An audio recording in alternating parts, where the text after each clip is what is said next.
नमस्कार सभी को। लिव टू इंस्पायर चैनल में आपका स्वागत है। आज हम पार्ट 2 यानी कि सेकेंड वीडियो बना रहे हैं ऑफ ऑल द 4 बुक्स जो मैंने और हमने मिलकर शुरू की है। तो English, Hindi, Marathi and Gujarati. I am going to read 2 pages of all the 4 books. चारों बुक के 2-2 पेजेस आज पढ़े जाएंगे।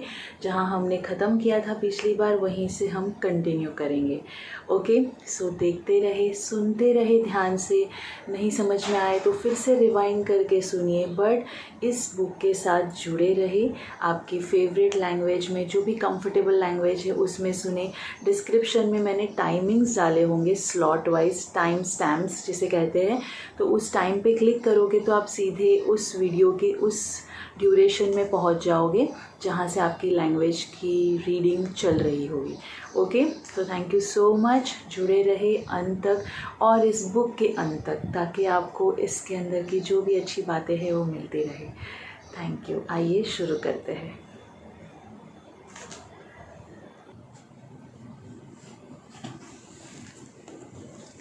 So let's start with the English book.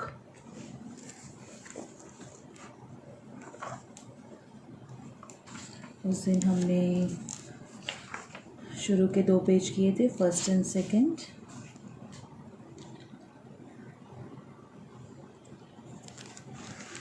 When we are very little, we learn how to feel about ourselves and about life by the reactions of the adults around us.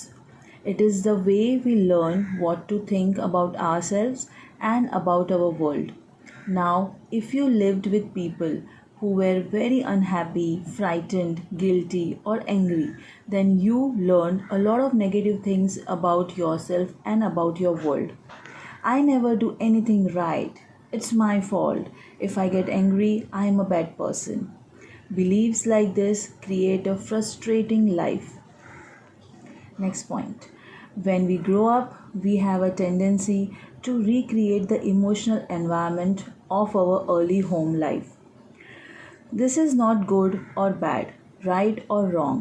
It is just what we know inside as home.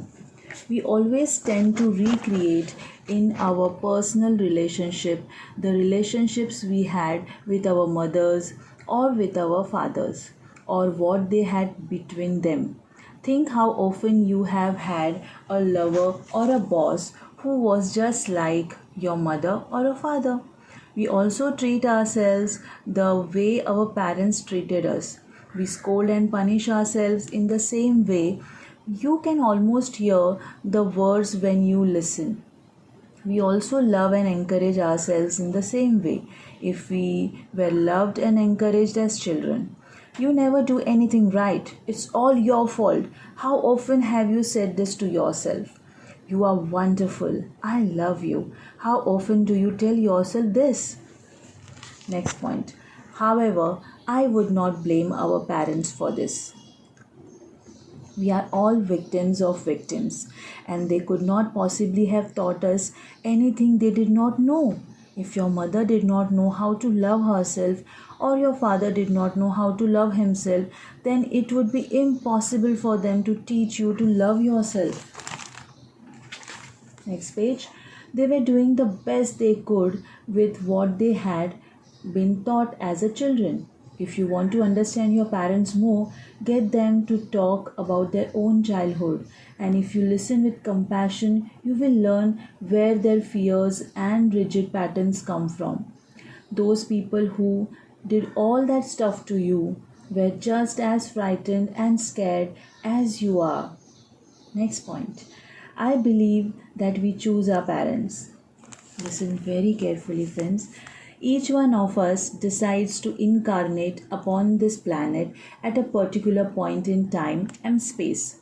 We have chosen to come here to learn a particular lesson that will advance us upon our spiritual evolutionary pathway. We choose our sex, our color, our country, and then we look around for the particular set of parents who will mirror the pattern we are belonging in to work on in this lifetime. Then, when we grow up, we usually point our fingers accusingly at our parents and whimper, "You did it to me." But really, we chose them because they were perfect for what we wanted to work on overcoming. We learn our belief systems as very little children, and then we move through life creating experiences to match our beliefs. Look back in your own life and notice how often you have gone through the same experience. Well, I believe you created those experiences over and over because they mirrored something you believed about yourself. It doesn't really matter how long we have had a problem, or how big it is, or how life threatening it is. Next point. Point of power is always in the present moment. This is the most important part, friends.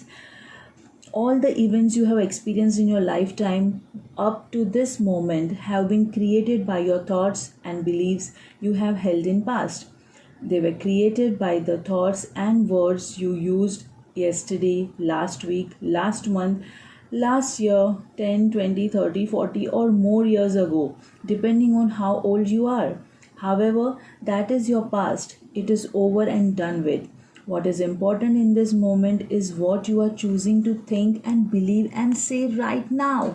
For these thoughts and words will create your future. Your point of power is in the present moment and is forming the experience of tomorrow, next week, next month, next year, and so on. You might notice what thought you are thinking at this moment. Is it negative or positive? Do you want this thought to be creating your future? Just notice and be aware. So here we finish 2 pages, next 2 pages of English. Now we'll move on to Hindi. Just a second.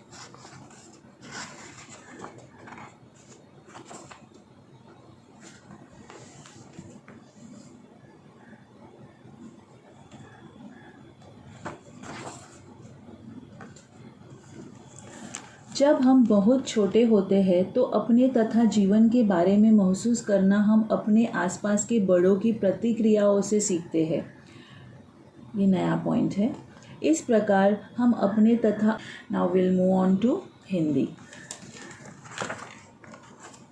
Just a second.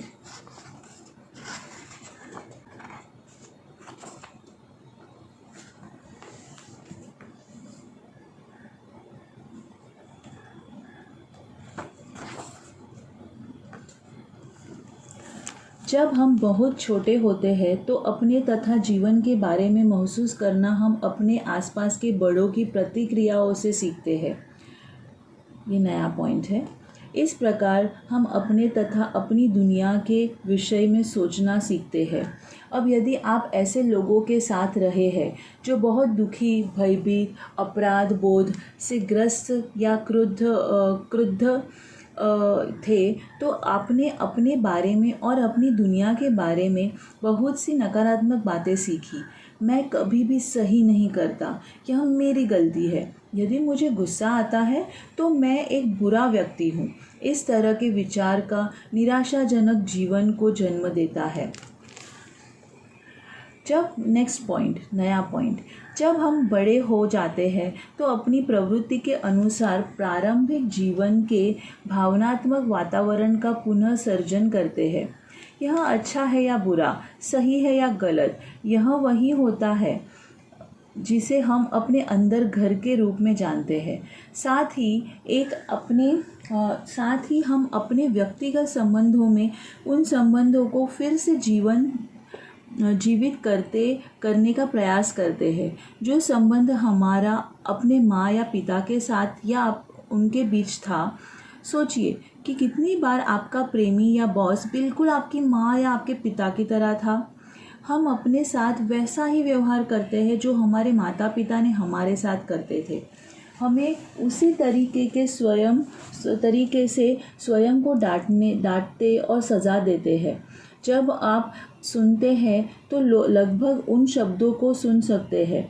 एक बच्चे के रूप में जिस तरह हमें प्यार दिया गया था, प्रोत्साहित किया गया था, हम उसी तरीके से खुद को प्यार या प्रोत्साहित करते हैं। तुम कभी कुछ ठीक नहीं करते, यह सब तुम्हारी गलती है। आपने स्वयं से कितनी बार ऐसा कहा?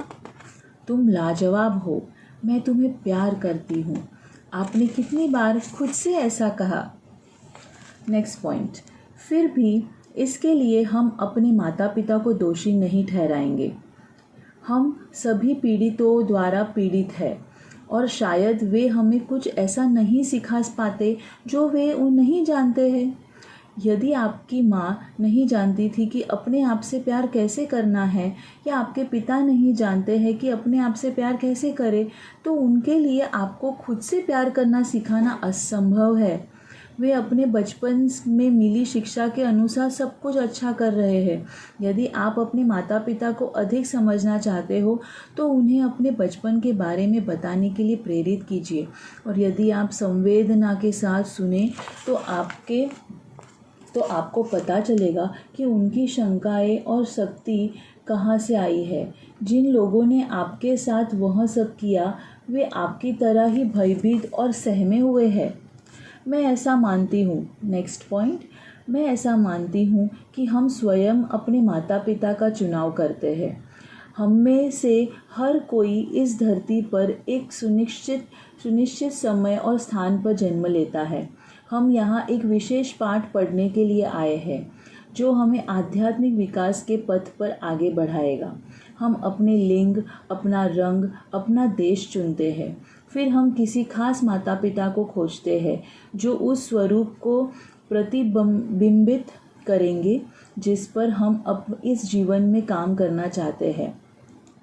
फिर जब हम बड़े होते हैं तो आम तौर पर अपने माता पिता पर उंगली उठाते हैं और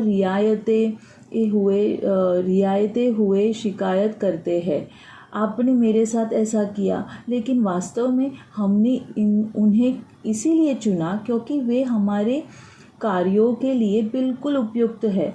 हमारे बचपन में ही हमारे आस्थाएं स्थापित होती है और फिर उन्हीं आस्थाओं का अनुभव करते हुए जीवन में आगे बढ़ते हैं। अपने जीवन में पीछे की ओर देखिए और ध्यान दीजिए कि कितनी बार उसी अनुभव से गुजरे हैं।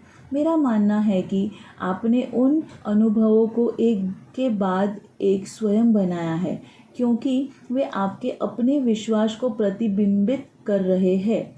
यह कोई मायने नहीं रखता कि हमें कितने लंबे समय से कोई समस्या थी, या वह कितनी बड़ी है, या वह हमारे जीवन के लिए कितनी घातक है। वर्तमान सबसे अधिक शक्तिशाली होता है। ये बहुत महत्वपूर्ण पॉइंट है फ्रेंड्स। आज तक जीवन में आपने जिन घटनाओं का अनुभव किया है वे सभी आपके अतीत से जुड़े विचारों और आस्थाओं से बने हैं।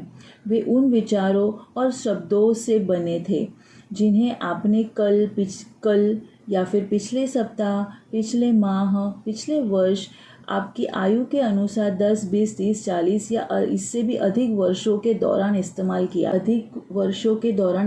किया था। फिर भी वह आपका अतीत है, वह बीत चुका है।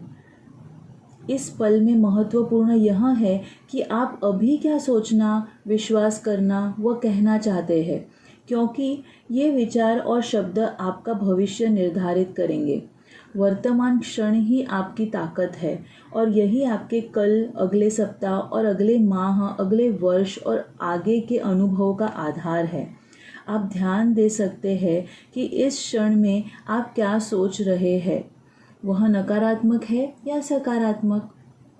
क्या आप चाहते हैं कि यह विचार आपका भविष्य तय करे? बस ध्यान दे और सजग हो जाए।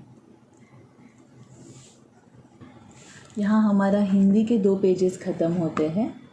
अब हम शुरू करेंगे मराठी में।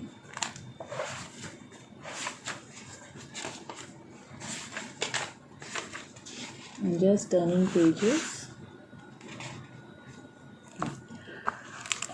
Marathi reading begins. आपण लहान असताना आपल्या भोवती असलेल्या मोठ्या माणसांच्या प्रतिक्रियावरून आपण कसे आहोत आणि जग कसे आहे हे शिकत असतो. आपल्याबद्दल आणि जगाबद्दल याच पद्धतीने आपण विचार करायला शिकतो. तुमच्या भोवताली तुमच्या भोवतालची माणसं दुःखी असतील, भयभीत असतील, दोषी किंवा रागीट असतील तर तुमच्याबद्दल आणि जगाबद्दल तुम्ही बऱ्याचशा नकारात्मक गोष्टी गोळा करता. कोणतीही गोष्ट मला नीट करता येत नाही किंवा माझाच दोष आहे किंवा मी रागीट आहे म्हणून मी वाईट आहे, अशा विचारांना आपलं सगळं आयुष्य निराश होऊन जातं. आपण मोठे झाल्यावर नवीन पॉईंट आपण मोठे झाल्यावर आपल्या लहानपणीचं वातावरण तयार करायचा प्रयत्न करतो.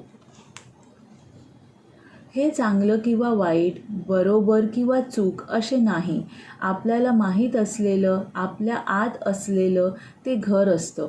आपल्या आईवडिलांशी असलेलं नातं किंवा त्यांचं परस्परातलं नातंसुद्धा आपण मोठेपणी तयार करण्याचा प्रयत्न करतो. एखादा आपल्या वडिलांसारखा दिसतो किंवा एखाद्या आपल्या आईसारखी दिसते म्हणून ते आपल्याला जवळचे वाटतात. आपल्या आईवडिलांनी आपल्याला जसं वागवलेलं असतं तसंच आपण स्वतःशी मोठेपणी वागतो.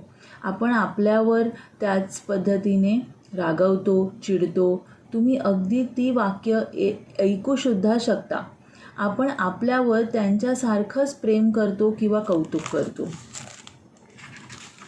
तू कधीच धडपणे एकही काम करत नाही, हा सगळा तुझाच दोष आहे, अशी वाक्य तुम्ही स्वतःला किती वेळा दूषणं लावून घेतली असतील.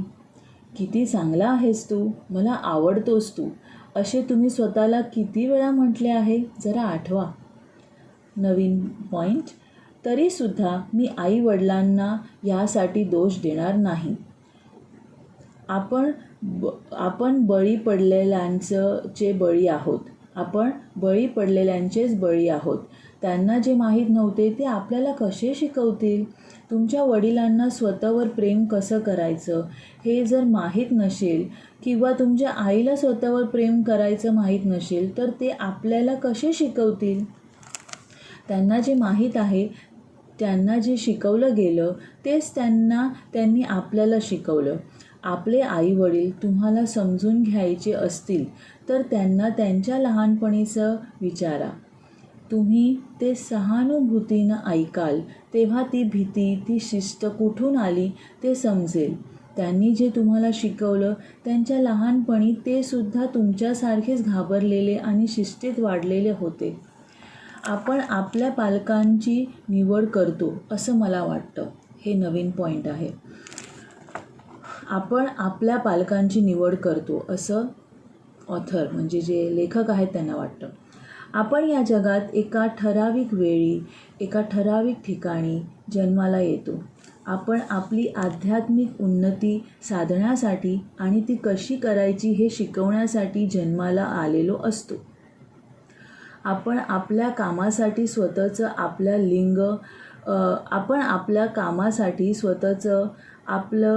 आपल्या लिंग, वर्ण आणि देशाची निवड करतो आणि मोठं झाल्यावर आपणच आपल्या आईवडिलांना बोट दाखवून म्हणतो तुमच्यामुळे झालं हे. परंतु आपल्या कामासाठी हे पालक योग्य आहेत असं समजून आपणच त्यांची निवड केलेली असते. आपण आपल्या श्रद्धा लहानपणीच पक्क्या केलेल्या असतात आणि मोठेपणी त्या श्रद्धांशी जुळतील असेच अनुभव आपण स्वीकारतो. जरा भूतकाळात जाऊन आपले अनुभव आठवा. तुम्हीच ते अनुभव पुन्हा अनुभवलेले असतात कारण ते तुमच्याशी मिळते जुळते आहेत असं तुम्हाला वाटत असतं. ही समस्या किती काळापासून आहे, किती मोठी आहे आणि किती प्राणघातक आहे याची आपल्याला फिकरच नसते. नेक्स्ट पॉईंट फक्त वर्तमान काळातच शक्ती साठवलेली असते. आता या क्षणापर्यंत तुमच्या आयुष्यात जे काही घडलं ते तुम्ही भूतकाळात केलेल्या विचारांमुळे आणि समजुतीमुळे घडलेलं असतं. ते कालच्या, मागच्या आठवड्यातल्या, मागच्या महिन्यातल्या 10, 20, 30, 40 वर्षापूर्वीच्या विचारांनी आणि शब्दांनी घडलेलं आहे. तो भूतकाळ होता. ते झालं, जे झालं ते झालं. आता या क्षणी तुम्ही कोणता विचार करणार आहात कशावर विश्वास ठेवणार आहात आणि काय बोलणार आहात हे महत्त्वाचे आहे. कारण हे विचार, हे शब्द तुमचं भविष्य घडवणार आहे. तुमची शक्ती वर्तमान काळात साठवलेली आहे आणि ती तुमच्या उद्याच्या किंवा आठवड्यातला, पुढच्या महिन्यातला, पुढच्या वर्षातला अनुभव घडवणार आहे. आता या क्षणी तुम्ही काय विचार करत आहात, नकारात्मक का सकारात्मक, त्याने तुमचं भविष्य घडवावं असं तुम्हाला वाटतं का? इकडे आपले मराठीचे 2 पेजेस फिनिश झाले आहेत, संपले आहेत.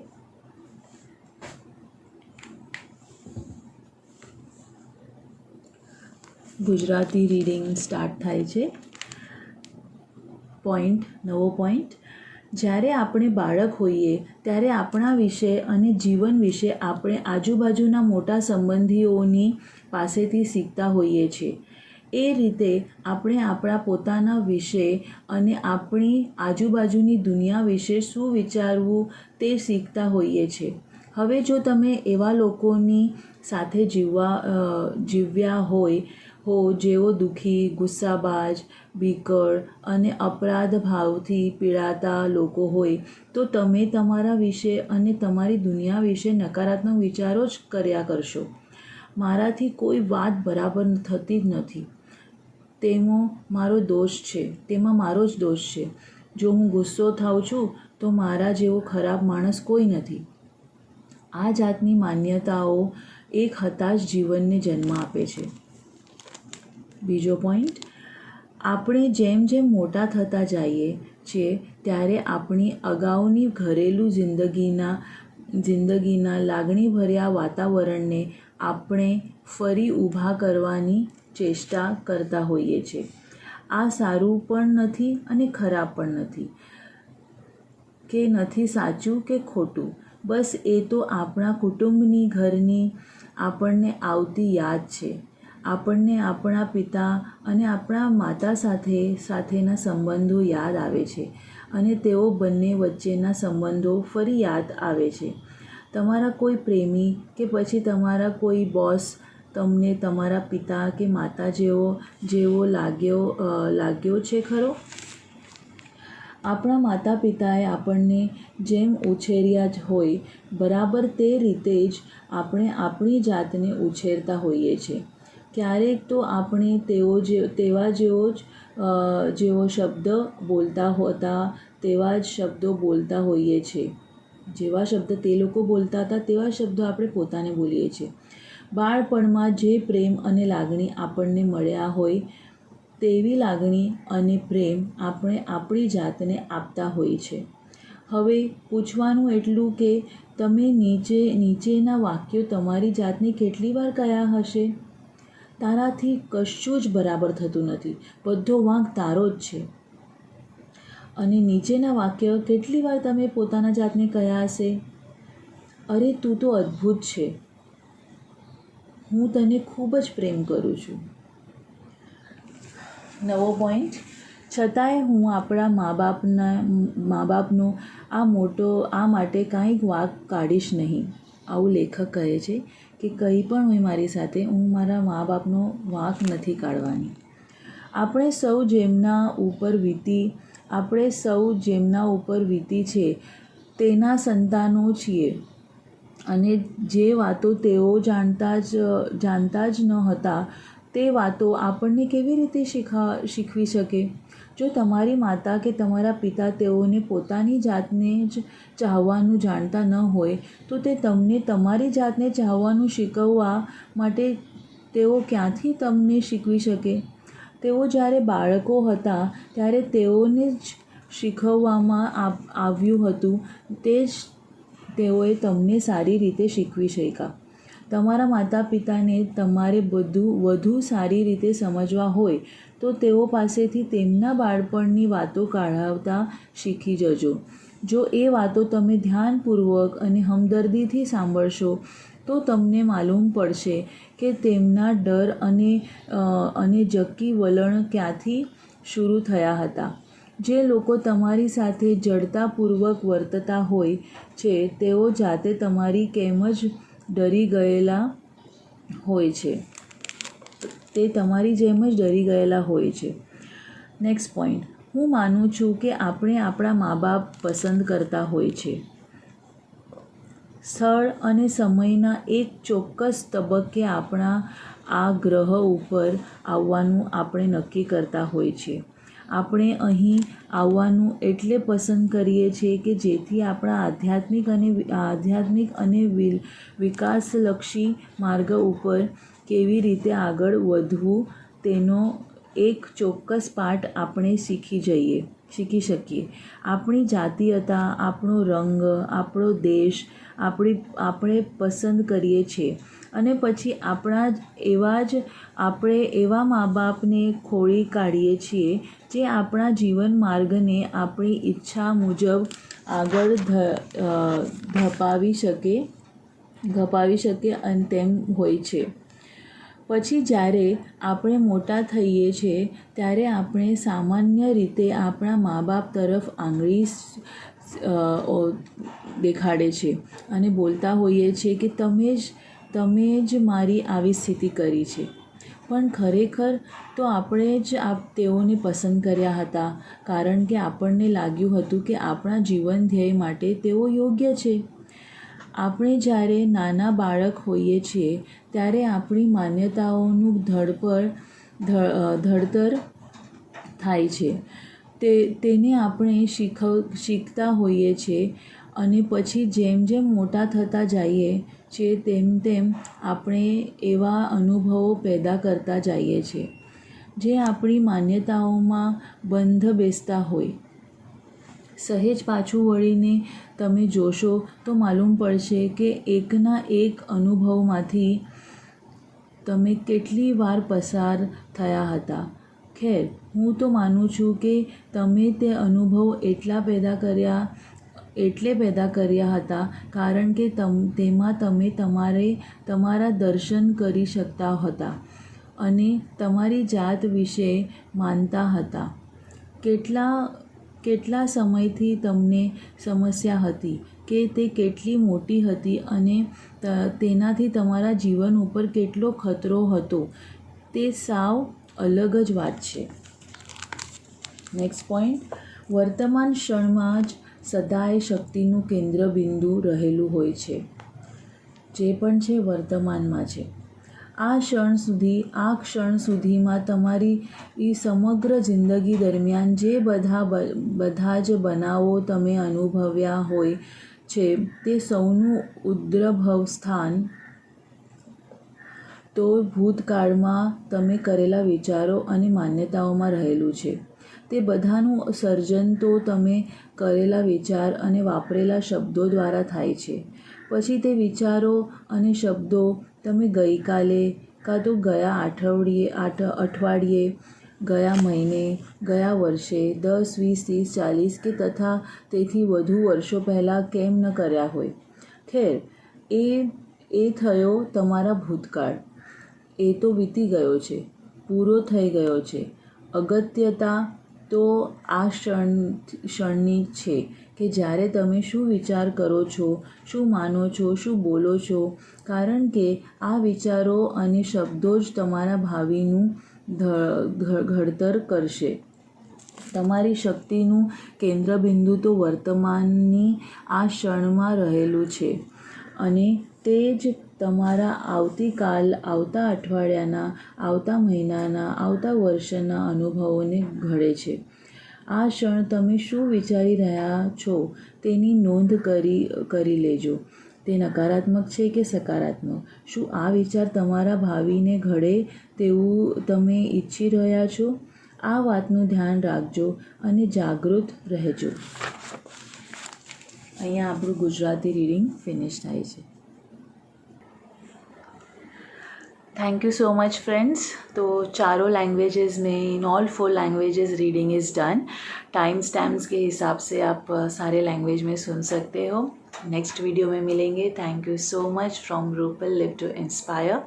अगर आपको लगे कि ये किसी और के काम भी आ सकता है तो ज़रूर इस वीडियो को शेयर करना। और ये प्रयास आपको कैसा लगा, पूरी तरह से परफेक्ट रीडिंग नहीं होगी बिकॉज़ ये सारी भाषाओं पर मेरा प्रभुत्व नहीं है, बट मैं पूरी कोशिश करूँगी और क्लैरिटी के साथ पढ़ने की। तो अगर आपको लगे कि ये किसी के काम आ सकता है तो इसे ज़रूर शेयर करना आगे। Thank you so much. Good bye. स्वस्थ रहे और अपने आप को संभालें। Thank you.